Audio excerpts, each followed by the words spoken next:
Bless you. Thank you. Welcome to the big show. Oh, all the fun stuff right now. Well, everything's fun if you let it be. So, Jalon will be Yeah, joining us momentarily. He is finishing up a call, which is what a true top 1% person would do before they jump on podcast anyway. So, we'll see him momentarily. But yeah, I'm excited. We weren't on last week, and hopefully that created a hunger inside people. um, but yeah, no, I'm looking. Mario's gonna be in the middle of everything. Come here. All right. So I'm excited. We've got a lot of great things coming up. Um, I'm excited for boot camp we got coming up. I'm excited for launching. I think I'm up to 3 LOAs for Medicare, and I'll be doing 1 remote LOA for life insurance. So I'm excited to get that stuff started. It's just nice. interesting little factory rollout. But yeah, how's West Valley, New York? Windy and blizzarding. Windy and blizzarding. Yes. That sounds like fun. Yes, like I said, lots of fun. Trying to drive to go get Well, my glasses. good thing you have a Bronco, right? Well, yeah. You have snow tires? Uh, No, or yeah? yeah. Good. Well, see, then what's the problem?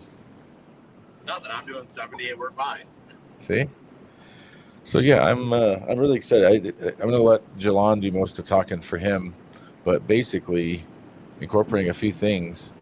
I can't remember the number he gave me, but it was some crazy number of apps he's doing every month. I think you're muted now somehow.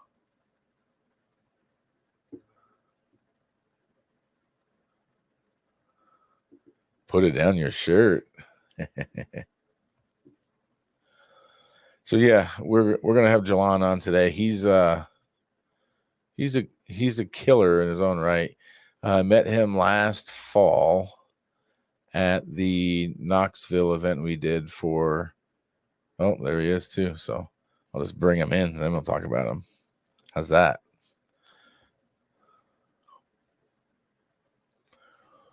What's up, Jalon? What's up, fellas? See, he's in his car too, Tyler. That's what top 1%ers do. We grind it from the field, and you. Yeah, I've been a bit of a road warrior lately. Yeah, you've been crushing it, but the road warrior thing you got to do it in waves, or it'll wear you out for sure. I think Tyler's got technical difficulties. He'll jump back on. He's driving through a blizzard in Buffalo or near Buffalo. But yeah, man, I'm excited to have you on. You haven't had a chance to really chop it up since you've been crushing it. Because I mean, you were already crushing it when I met you, but I think you're crushing it even more now, aren't you? Yeah, man, I'm doing all right. I didn't have the AEP that I wanted to have. Had some weird things going on. My Facebook got hacked and some personal things in my life going on, but I'm having the OEP that I want to have to make up for the AEP that I didn't have. So yeah, right now, my model is just buying those preset appointments through Lead Heroes. I'm buying shout out to Lead Heroes for sure. Shout out to Lead Heroes, man. I buy 100 of those every month. They're $80 for face-to-face, and I'm bringing in about 40 to 50 a month right now, just from those. And then not counting referrals, not counting anything else, right? Right. That's just gravy on top. Some of those organic referrals coming in. So I've been busy. Nice. That's what I like to hear, man. So 40 to 50 a month is now. Are they booking mostly? Are they all ages, or is it turn 65, or is it a mix? It's all ages. It's just a mix of whoever opts in. Yeah, it's OEP. So yeah. Well, you have 11 days left of that. What's the plan after that? I'm gonna keep doing them. I mean, there's all types of SEPs here in New York, so I ain't gonna stop. Yeah. keep it going. Yeah. Yeah, why not? We got one in Colorado too through the end of April for cold weather, which is always interesting to me. Yeah, got all types of storm SEPs, gun violence SEPs. gun violence. Yeah, your grandmother tripped over her, your granddad SEP. It's all types, bro. So there's no reason to stop. And that's I'm doing a boot camp a couple weeks for our team, and that's going to be one of the big keys in day one is going through and really hammering through all the election periods and utilizing your knowledge to understand where the opportunities are, because often there's a lot of agents that just miss it because they don't understand how the election periods work and all the dynamics of it and how to look for an opportunity rather than what I find a lot of agents do is look for an opportunity for it not to work rather than looking for an opportunity to make it work. And so I think you do that really well. But is it just, do you think that's the only difference is before you were doing, I think you were doing a lead drop every week when I met you in Tennessee, where you're doing I think it was 1,000-piece drop every week. Is that what it was? Yeah, it was 1,000 every week. But around that time, I was still doing my Facebook leads too, before my Facebook got hacked. So I had to recreate my whole entire Facebook ads all over again. But I still I created a new Facebook ad and I give it like $2 a day just to keep it running. I don't want to cut it off. You can't turn it off. They get mad about that. Yeah. Yeah. But yeah, predominantly, man, all of my appointments are coming from lead heroes, and that's all I do. And I within my FMO now, they'll send out book of business mailers for me. So I'll do like, the best way to thank your Medicare agent is to send them a referral of someone else on Medicare. So I've been getting some, inbound referrals that way too. But yeah, it's pretty much just lead heroes, man. So thank you for putting me on to that. I think you told me about that during like a pre-AEP Zoom call we did. Yeah. And that really helped me because so my Facebook got hacked. Whoever hacked my Facebook, they got access to one of my business credit cards, literally got me for like $7,000. My bank won't refund me for that. So that happened. And like I said, I was going through some personal things at the time in my relationship and my life. So I didn't do any of the pre-AEP stuff that you taught me in Tennessee. So to be able to get, the whole lead heroes marketing method, when you provided that, it literally saved my AEP. I was still able to do like 60 to 70. But and the other thing I did, I purchased 10,000 direct mail leads through Lead Concepts. And like 2 weeks into AEP, I had no leads. So I'm sitting here and I'm like, damn, Josh did say if you do this at the wrong time, the market's going to be saturated. You're not going to get any leads. So I'm sitting here like, fuck, I mistimed it. But I called Lead Concepts and they had some sort of like hold up in their system. Something was bottlenecked, but they figured it out. And then boom, like 100 to 200 leads came in just like that. So between, those direct mail leads and the lead heroes, I was able to, salvage my AEP a bit. But I'm definitely crushing it now during OEP the way I wanted to crush it during AEP. If you're doing 40 to 50, you should be almost to 200 for the year then, or 160 to 200. Yeah, I think I just checked. I'm at like 110 already on the year. Yeah. And so far this month, well, that's not including this month. This month I'm already at 43. So I might end up around like 60 this month. Because I'm going hard, man. The only thing I don't like about lead heroes is they don't work on the weekends and they're booking 2 days out. I want to work every fucking day. Can I curse on here? Yeah, please. If you know Tyler. If you don't know Tyler, then you can curse. Trust me. Yeah. So like, it would be nice if they were calling on Saturdays for Mondays and on Sundays for Tuesdays.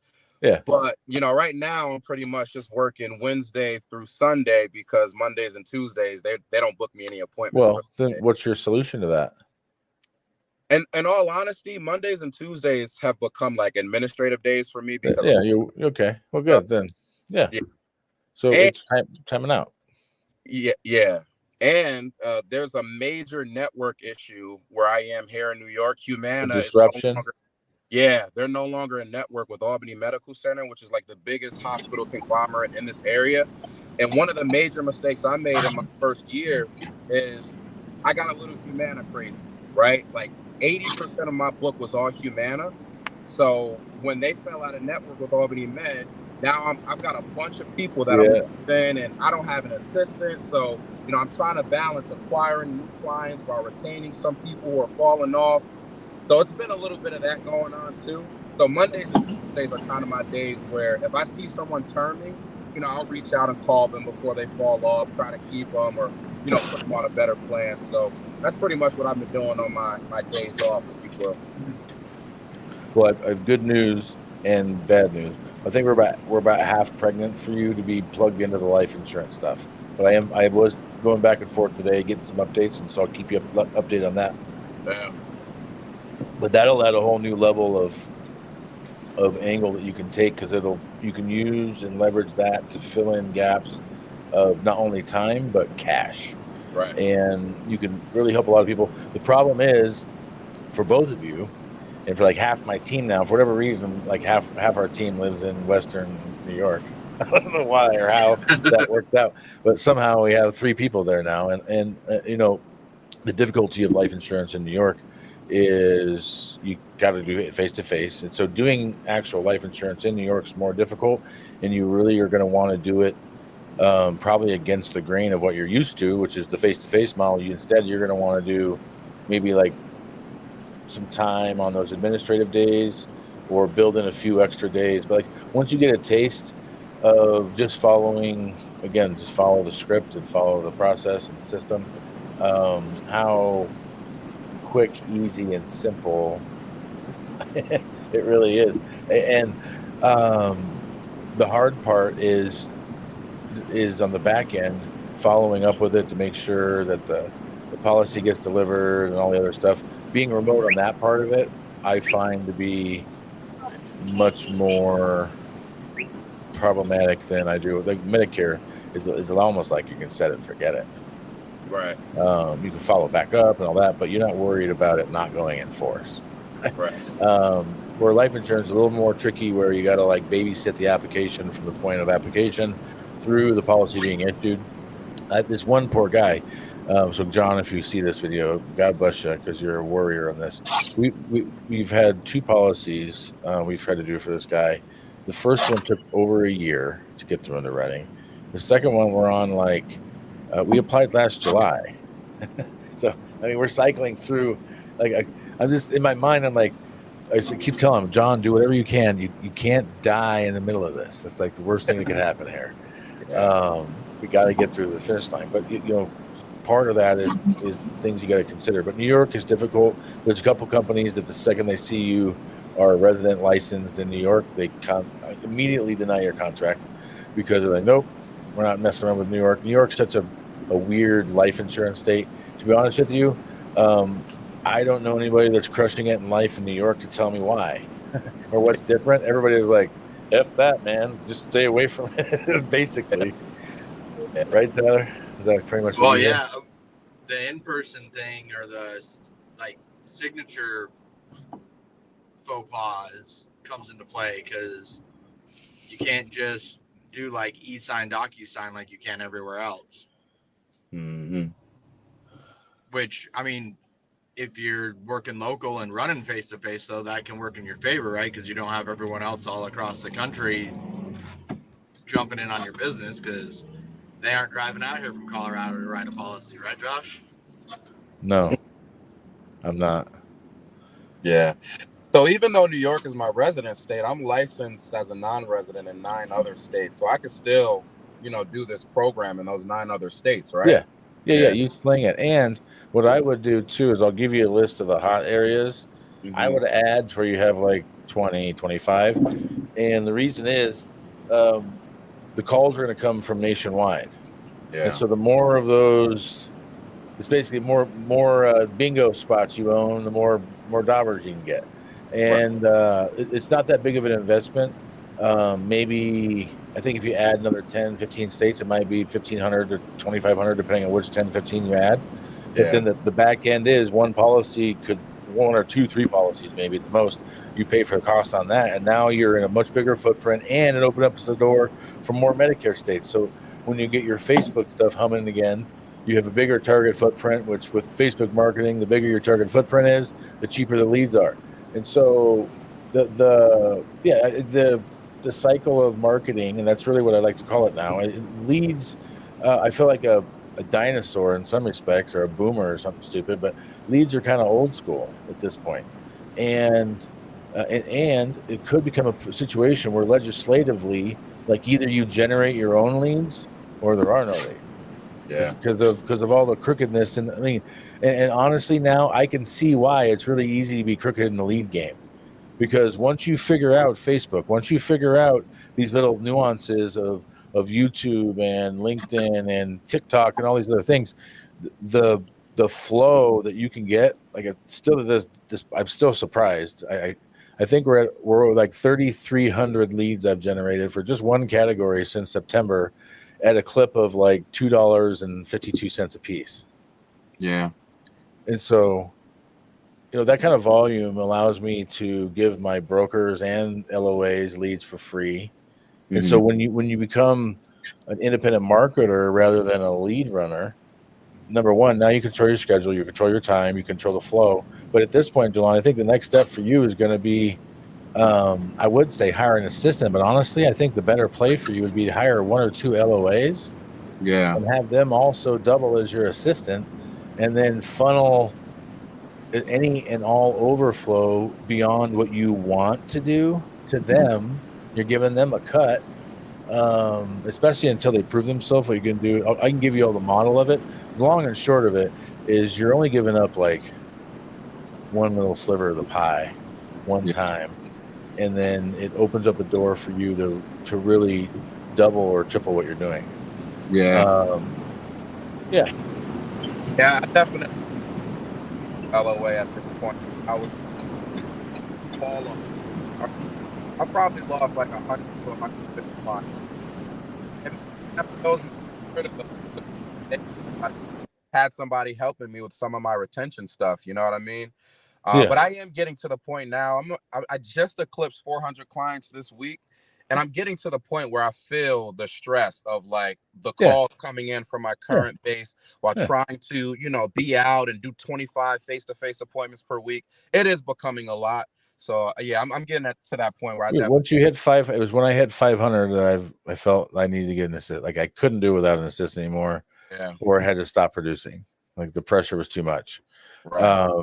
And that's what you'll start doing. You'll start incrementally buying your time back by incorporating other people to offload stuff that now your calendars. Like I'm in that process right now, where within 2 to 3 months, because I got to train my clients and the referrals that are coming in that it's okay if they work with my son. It's okay if they work with one of the other people, because they're working and basically an extension of me. And so that process is a transition. It's no different than when I had to transition from just being me and a solo Dick Van Dyke show of Mary Poppins playing all the instruments at once to having an assistant. Like Aaron and I were laughing yesterday, or maybe it was today in our staff meeting. The first probably 15, 20 people she called when she started helping me, because my wife pitched in first, they all hung up on her because I had trained them so well that if anybody, and I mean anybody, says they work with me, they don't. And you hang up on them. And I, of course, Johnny Dumb Shit here didn't send out a memo. I didn't do anything. So my wife just started calling people. And so we had to go through a process of how to introduce ourselves and figuring that out. But once you get it, and it's going to be hard for you, because if you're anything like me, which I think you probably are because of how good you are at this, you probably have a mantra of it can't be done right unless I do it. Yeah. And so you're gonna struggle with that peel off like I did. And it's really about the delegation and putting stuff out, delegation and automation. But I think if you leverage those two things, because what are you using for a CRM? I've got Agent CRM. I haven't updated that thing in like 3-4 months. Yeah, that's LOA or an admin could help me with, that part of it. And do you do like paper files for like my scopes and everything? Yeah, but I mean, for when you're doing fact finding, or if you go to the no, No, I mean, I've got pretty much a script down in my head. I know the questions that I need to ask, and I'm in Sunfire just kind of punching in their meds and their doctors, but I don't have Well, like what paper. about like 8 months later when they call you back? How do you remember what meds and doctors they're doing? Got to redo it all over again. Okay, so Yeah. that's where the CRM would really come into play for you. Yeah.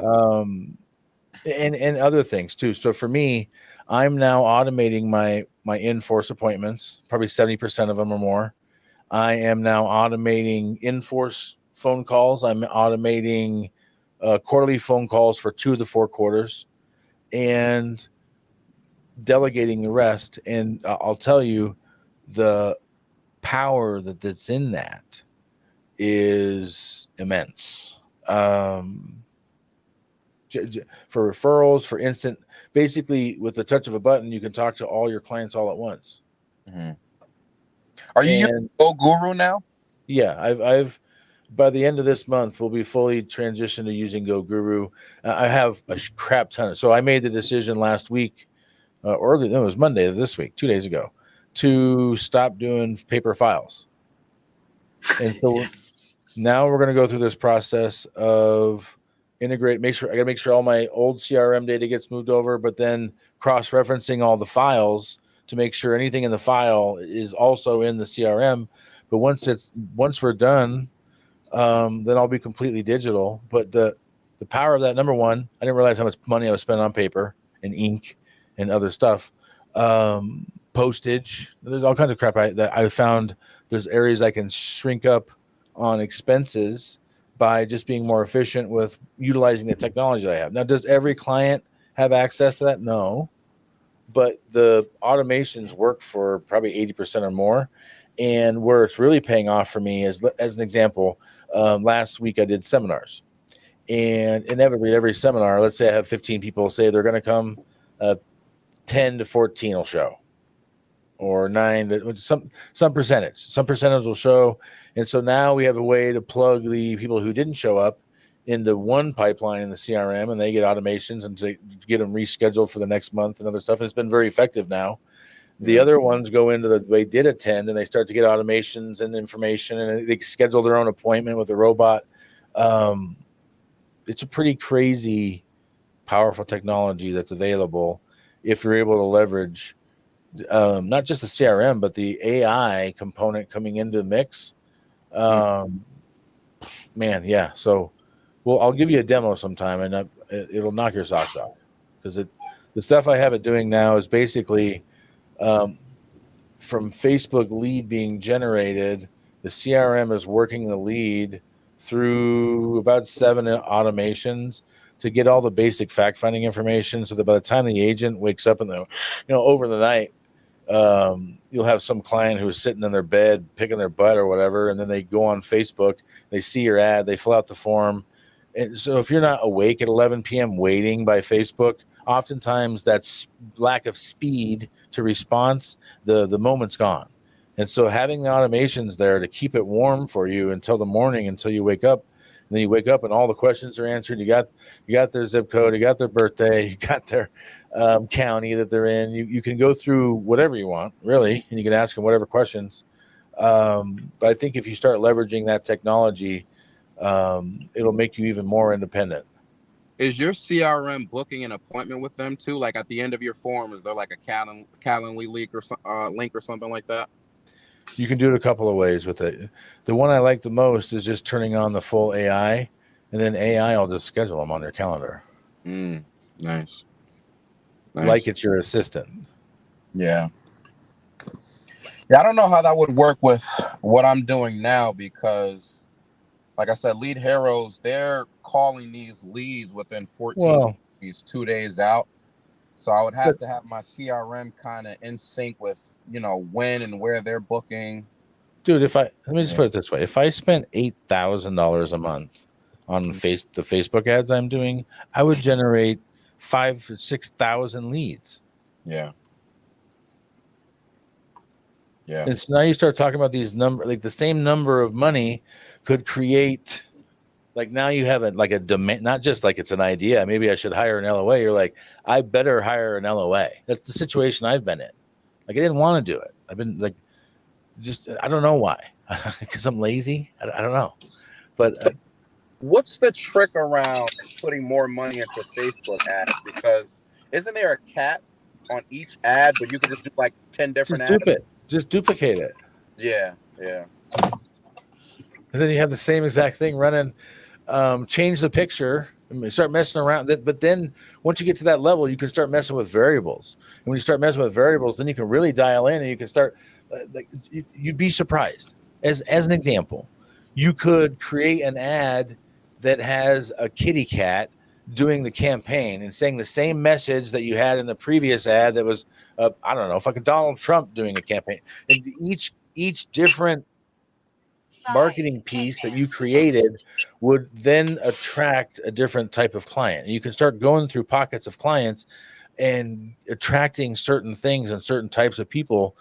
When you start to be able to really target in with your marketing like that and then scale it out, like I've just gotten at the front edge of this thing, but the prime example I would say that I've seen is Justin Brock and what he's doing.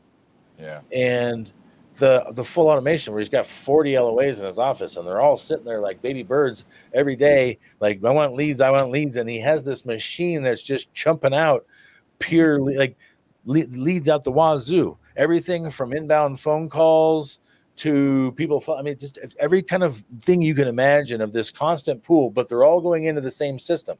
And the key is having that system because then you control the numbers.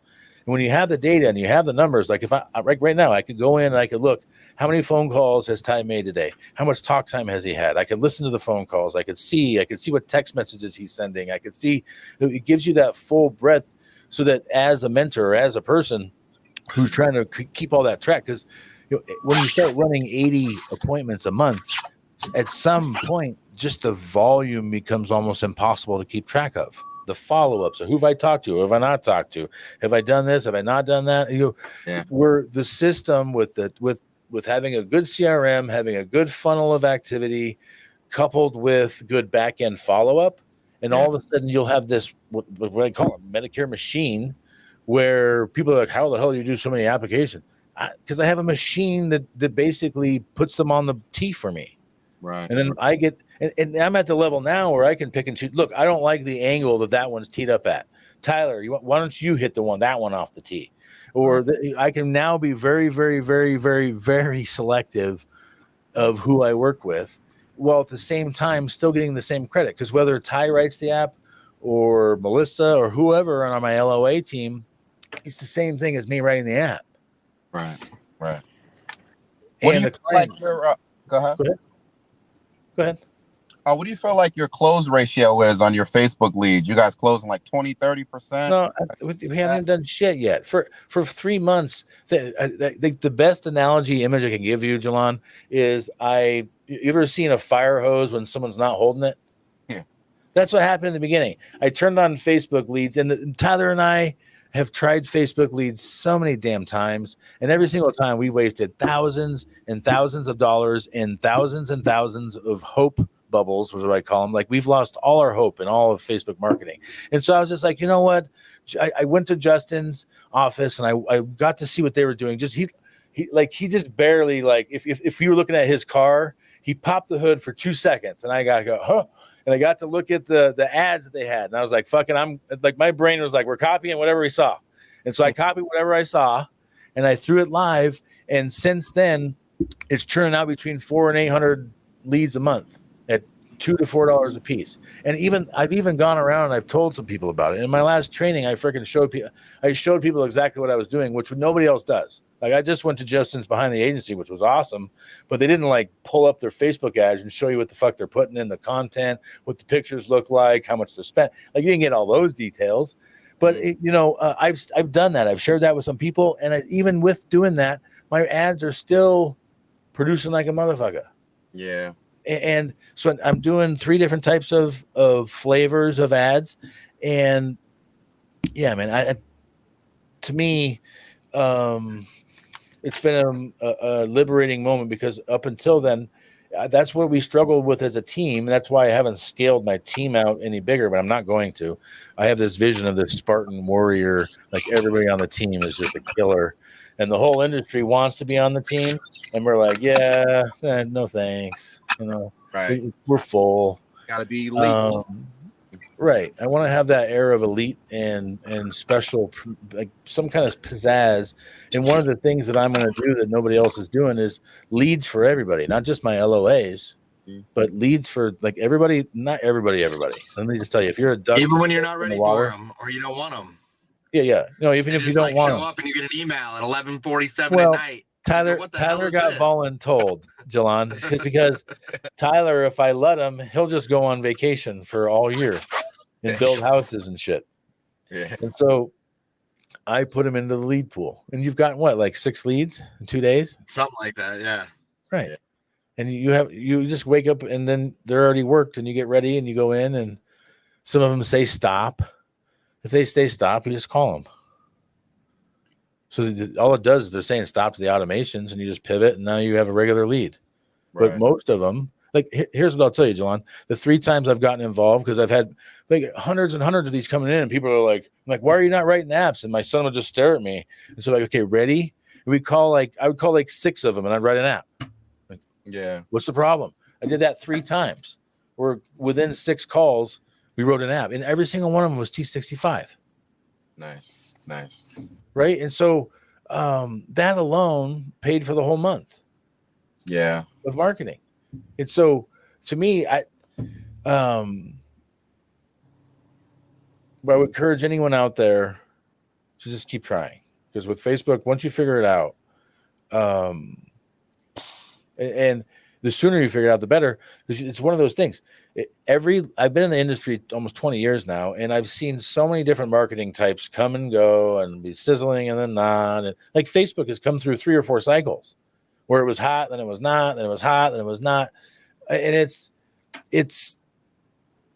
hot right now. Like this baby boomer population is ending and the Generation X is on Facebook. Like they are on Facebook. And where all the kids think that Facebook is for dinosaurs, perfect. All you kids stay the frick off of Facebook and let us professionals here handle some business and help some people. But I got to get my Facebook back up and running, because even on those Mondays and Tuesdays that are my admin days, if I called 20 to 30 between those 2 days, that might be an extra 5 apps a month or something, you know what I mean? Or whatever it is, it'll definitely be worth it. Well, and if you have automations, you can do an extra 40 apps a month. Like I was telling, it was really hard, John. It was, honestly, like a month and a half ago, once I had the leads plus the CRM figured out now, and I was seeing all these automations and how they were just like interact, and I was able to just jump in the middle of these conversations with a robot and be like, sorry, the robot was stupid. Here, I'm going to take over from here and just write an app out of that. If I just not fired, because I can't fire him, but if I just said, thanks team, no thanks, I'm not going to do a team anymore. And I just sat in my office and just sat here and worked these Facebook leads by myself, I could do 200 apps a month. Mm-hmm. Easy. Right. Easy. But that's not what I want. I'd rather have 10 people doing 30 apps a month or 40 apps a month each. And I'm steering the ship and helping people learn and grow rather than being selfish and keep it all for myself. Yeah. I feel like I also got to be careful to not put too much on my plate, because at one point I was doing retail events twice a week. I had my direct mail leads coming in. At this point, I was giving Facebook like $150 a day, and I was getting leads at like $5 a lead. So it was a little too much to handle at one point. So for me right now, doing my 40 to 50 new enrollments per month, it's good for me. I'm on pace to be at, 600 going into next year and potentially be at 1,000 going into 2026. And that's my goal. I want 1,000 within 3 years in the business, and I'm on pace currently. But supplementing that a little bit with some Facebook here and there would be helpful. And the life insurance. I mean, if you start doing final expense, those are Medicare leads too, so. But I don't want to overwhelm myself. I definitely need some sort of admin or LOA before I can start, building more and more things onto my Medicare plate, if you will. Yeah, as soon as you can get it, do it. Yeah. Whether it's LOA or an admin, whatever it is. The biggest mistake that I made with stunting my own growth was waiting too damn long to bring somebody on to do stuff, or thinking I couldn't afford it because I didn't want to give up the revenue, realizing how much I was going to actually save and how much more I could make by having that. Yeah. You just put so much time back into your schedule to be available for all the other stuff, especially as you start to get to that 500 plus mark. How'd you guys go about recruiting your LOAs or admins? He recruited his mom. I recruited one of my clients, the first one. Really? Yeah. And Yeah. then, what I would do, like I said, if I could do it all over again, I would recruit an LOA instead of an assistant. Yeah. Because what my front desk ended up being was a factory for people turning into agents anyway. So I might as well have just started out that way. And now my demand is more on the customer service side. So up to about 1,000, you could probably handle the call flow. Mhm. Like I haven't got my card, or my doctor's not in network, or the blah, blah, blah, all those little calls. But when you scale it out to like 25, 3,000, 2,500, 3,000 clients, those phone calls just amplify. I mean, we probably get 100 calls a day inbound in my office, at least. And, probably 50 of them are service calls. And so you got to have somebody to not only handle them, but keep track of them and chase them down to the end. And there's some moving parts. And as I move forward, that'll be probably where I add staff on my book of business side.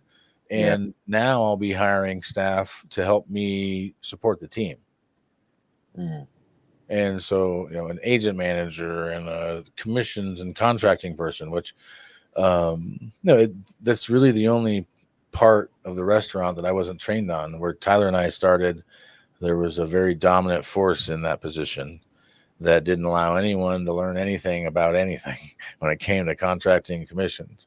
And so But by God, when you said you needed a contract, here's the paper, sign right there. Testament was, she got it done. The downside to us is she's gone now, and I don't know what I'm doing. So now what the hell we're doing. In every place I've been, it's been the commonality is contracting processing sucks. Right. Let's see. I was talking to the girls at church, and they talk about their husbands getting sucked into Facebook ads more than them because they've already tried buying something. Yeah, no, the Facebook ads are a lot more effective than people think. Like it's kind of like why infomercials are effective. Everybody understands why they're effective, right? Or why there's an adult bookstore. How does an adult bookstore stay in business? Because it gives someone an opportunity to go buy something under the cover of darkness. Like, it's not like you're like announcing your purchases, right? But I've ordered some dumb shit off of Facebook and TikTok and other shit that didn't work or did work and other shit. I mean, so it's effective. And understanding that is just another opportunity to leverage. But like I said, my big recommendation for you at this point, Jalon, is to diversify. You're really good at focusing, which is to some respect is great. However, the downside of that is you're a hamster on the wheel right now. And if you stop the lead hero wheel, everything stops. Where like I could take, like I did. I went to Disneyland, I went to Legoland, I went all over the place. I've been doing all kinds of stuff, and the leads just kept coming, and the activities just kept coming, and my appointments kept getting scheduled, and it's a different level there. Where it's basically like my son. He got this freaking toy, and it pisses me off. Tyler, you remember when we were kids? You too, Jalon. Remember when you were a kid and you had a pile of dominoes, and you wanted to create a line of dominoes and knock them all down? You had to set all them sons of bitches up yourself. My son has this little fucking train that you just load it with a clip full of dominoes, and this fucking train drives around and sets up the dominoes for you. And but that's the old school way. I think it's screwed, like, like rah, rah, rah, the old man, and he was like, that's the dumbass way to do it. In my day, rah, rah, rah, rah, rah, I'd set up my own goddamn dominoes. And but the reality is the better thing to do is, damn, that's awesome. Like I could set up so many more dominoes, so much more effectively if I just took advantage of that. And so when new technology comes out, that's what I would do is add it to what you're doing. And if you can't handle the flow, that's your cue that you need to hire somebody. Yeah. Because trust me, there's somebody in your area that needs the guidance of someone like you who's not willing to take the risk. They're not going to be an entrepreneur.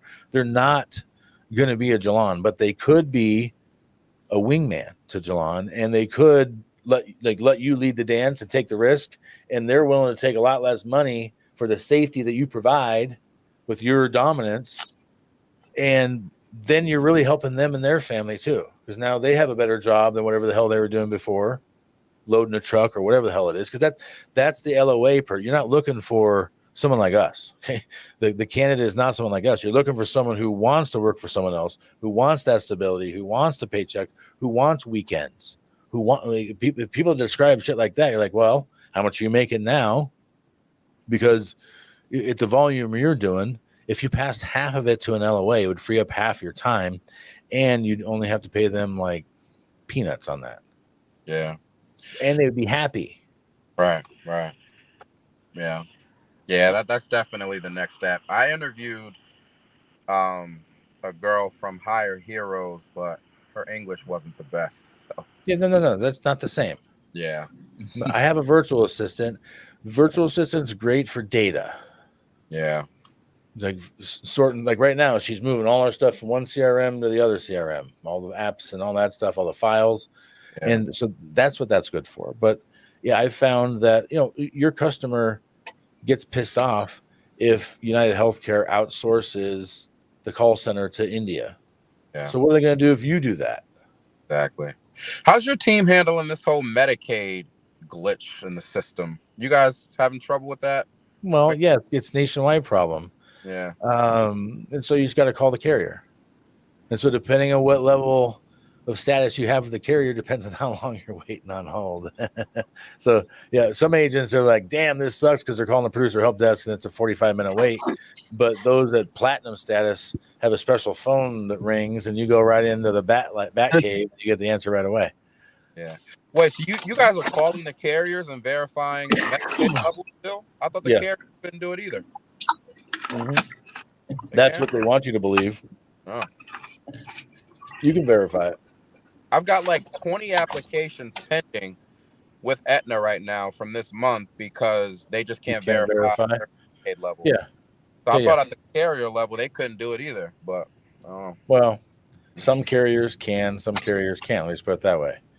Yeah. Well, and New York has an added issue where everybody now is FBDE. Either you have it or you don't. There's no in between. So we've got that added piece of the pie that just is getting really hard to swallow.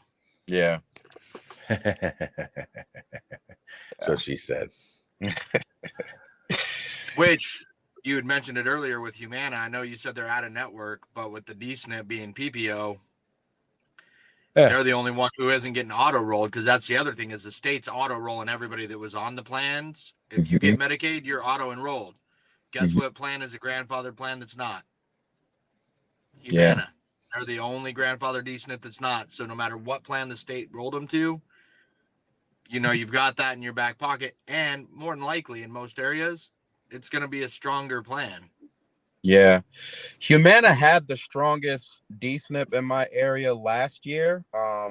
It was a PPO DSNP. They gave the most on the healthy food card. It was like $200 a month. But when they started dealing with this whole network issue with Albany Med even said that they're not going to bill Humana out of network. So what a bunch of dicks. Yeah. Well, like but the client, don't let that stop you, because the client can still demand the claim form and send it in themselves. If someone really wanted to go there, you could create a bridge there. But yeah, that's opportunity. That's opportunity. Anytime there's disruption like that, if you have the right attitude and you have the right angle, then you'll absorb what the other lazy agents are out there bitching and moaning about how crappy it is. You're in there sliding up, swooping up people. But yeah, the other thing, Jalon, that I think will change your life if you can get them going is the educational seminars. Yeah, I've been dragging my feet on those too. And I don't know why, because it's basically it's instead of getting a bunch of leads or even appointments, which appointments you're still grinding uphill. When you get to their house, they really don't want they 30 minutes before you show up, they're like, fudge, I wish I wouldn't have invited the insurance guy to my house today. I really don't want him to come over now. Everybody has that buyer's remorse, but Police called on me. Turning 65, they don't have that. They haven't been mistreated yet. They haven't been lied to yet. They haven't been bamboozled yet. They've just been overwhelmed. And so they're easier to convert to retain, and the referral rate is off the chains with the T65 market. But like I said, if you just did them, and Tyler, you too, I've been saying the same shit to him for I don't know how long, but if the two of you would just start doing seminars in your area, you would get, like, this month. I did 4 of them. I only did 4 of the 5. I gave one of them away to another agent, and I got 50 new people into my pipeline that are turning 65 in the next 3 to 9 months. Well, one of them was 16 months out. I was like, what are you doing here? But anyways, they're green. If you didn't know, Tyler, the greens show up 16 months ahead. But the point is, once you get that thing going, and all of a sudden now you have 30 to 50 maturing every month because you're waiting for everybody to get in their window. Yeah. It's this beautiful thing that happens when you're like 6 months in, and all of a sudden you're like, you know, I could only work one. Like I could work 1 week a month, which is what I do, and the rest of the time I just spend chasing down the ones that are turning 65 eventually. And then really, I'm not really chasing them down. I'm just setting them up for a time down the road when their window opens up for us to either apply for Medicare, or they're going to get their card automatically. And then we just slam dunk whatever they're going to do. You get to them first, you lock everybody else out. And I hate to break it to everybody, but they pay you double. You pay double. And OEP is a good time to do those too, because you don't need an SEP to get them enrolled in Part B, right? Correct. And on top of that, this time of year, you should especially be doing them because you can invite everybody. So instead of just inviting 64-year-olds or 60, whatever, you can invite 64 to 74 or whatever you want to do. And now you have a full room each time. And there is a psychological effect to having 10 or more in your room, is what I've learned. If you can get 10 or more in there, your chances of converting all of them go up exponentially. It's when you get those 3, 4, 5 groups that gets tough, because all you need is one sour grape in that 4 or 5 to be all, whisper into everybody else or whatever. Oh, he's wrong or whatever. You always have those know-it-alls. But it's by far one of the most effective, most efficient ways to do more with less. What I mean by that is every one you do is turning 65 is worth 2 doing it the way you're doing it. Yeah. And you don't deal with proration. Right. So like right now it's honey and butter, right? But when we get to like September and you're getting 4/12 of $300, yeah, that's where T65 shines, because it's the same clip every single time. Love my December birthdays. I love October to December. Double dippers, like what I call those. Right? Or right into the renewal. Yeah. So upfront payment.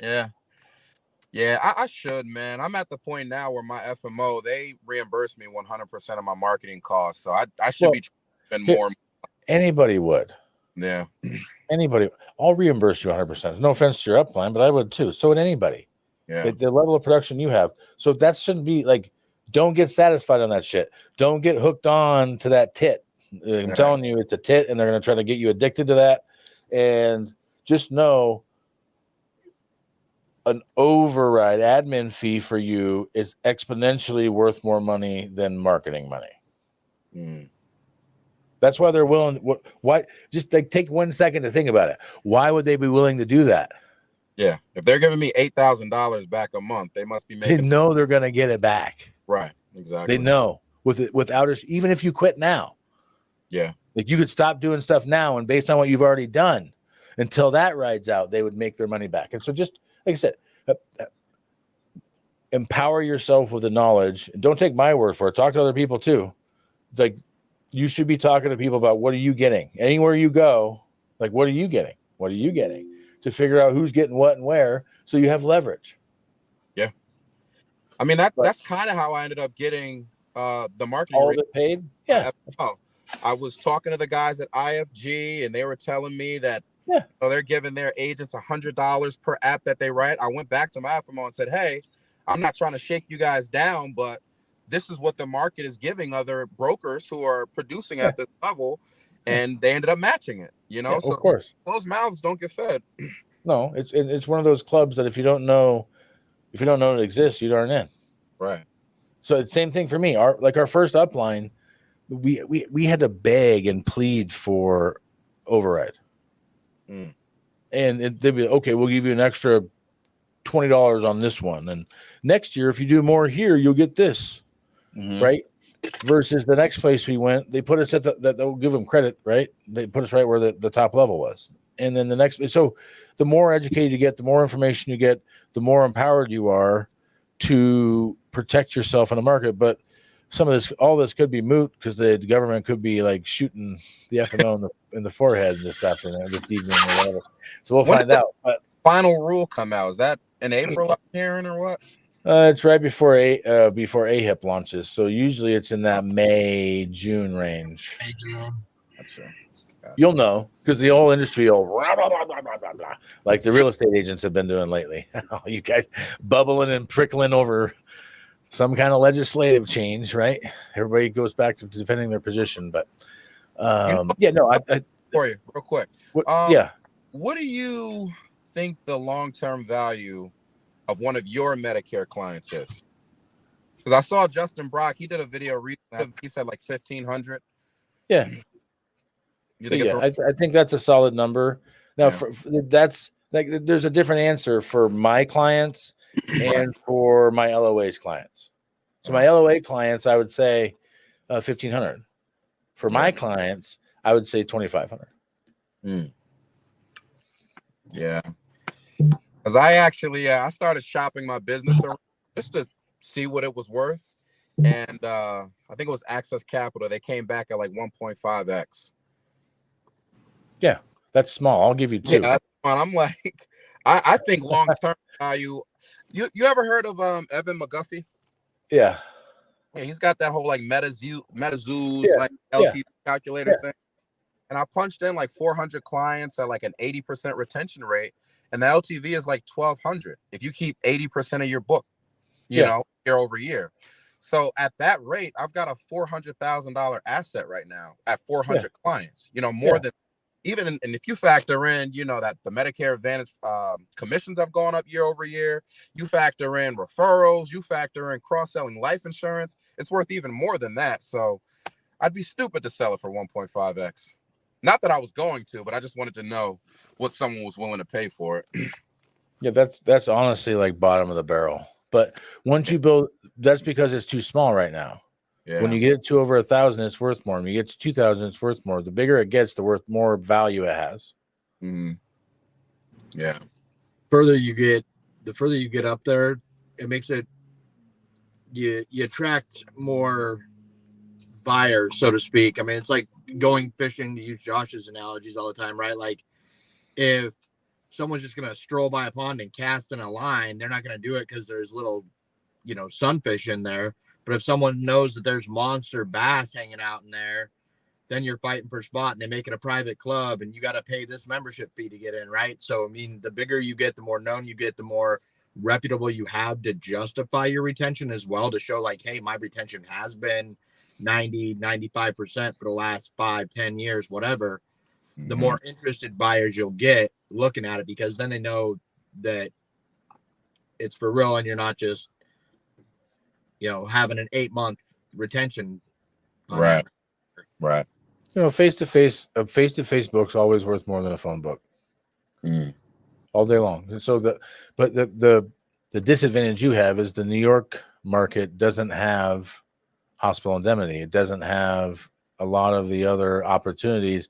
And so, like I said, for me, like, how far is it for you to get to the edge of Pennsylvania? Me? Yeah. Well, I'm in New York. I know, but how far of a drive is it to get to the edge of Pennsylvania? Probably like 2 hours. 2? No, I'm lying. I'm upstate, like 3.5. Yeah, you're like north, right? Yeah, I'm in Albany, so it's like 3.5. Okay. Yeah, to the edge of PA. Yeah. Yeah, he'd be better go to Vermont or something. Yeah, but if you were to knowing what you know about New York, if you were to start tacking Pennsylvania as an example, it has a higher comp on MA. You have opportunity for hospital indemnity cross sell and other things. And so maybe you're not the one that like drives down to Philly or whatever. However, at some point, like as you're thinking of this thing, what if you had an LOA in Pennsylvania? And now it opens up a whole new vein of gold that you can go after without actually going after it, because now you're helping someone else. And so can you explain the whole LOA structure a little bit to me? Because I still don't understand that. well, So basically everything that they sell, I own the commissions on, but I'm just giving them a salary. well, you don't have to.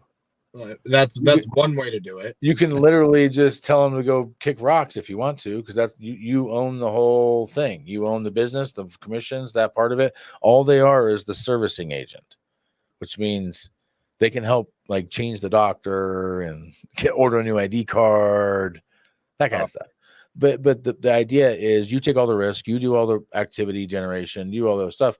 You give them most LOA operations operate off of a base of some type, plus either a piece of the action or a per app. The easier accounting method would be to do a per app. So every time, Jalon, you submit an application, I'm going to give you X number of dollars. Mm-hmm. I'll give you If an it's a extra Medicare app, if it's a life insurance app, you get X amount of dollars. If it's this kind of app, you get X amount of dollars one time. And so you pay it one time. That, and some LOAs will come or go. But if you think you have an LOA come in, they write 100 applications, and you pay them that one time thing one time, and then they quit. Well, then that 100 clients next year when it renews, you're still going to get the revenue from that. Mm-hmm. And paid for their salary and the marketing and everything into that. But if you have someone that comes in and sticks around and they're doing 100, 150 apps in a year, you can always restructure their comp too. Right. That you can do and other things that basically create an incentive to drive people to perform, because people that are going to be in a W-2 situation, aka need a base plus commission, they're typically going to need motivation behind them and in front of them, right? You need a stick poking them in the back, and you need a carrot in front of them driving them forward. You need to do both. And so that's the idea. But at the same time, you're going to develop and process, and you're going to put people in position. Like Justin's office, I'm not going to toot his horn too much, but he's been a great partner. But he's got people in his office that are making multiple six figures as an LOA, like multiple six figures. Yeah. Multiple. Like what your book's worth, they're making in a year. Yeah. From an LOA scenario. And so it can be very lucrative if you plug yourself into the right system. But there's plenty of trash pandas out there that'll just call you an LOA and give you zero support, zero something.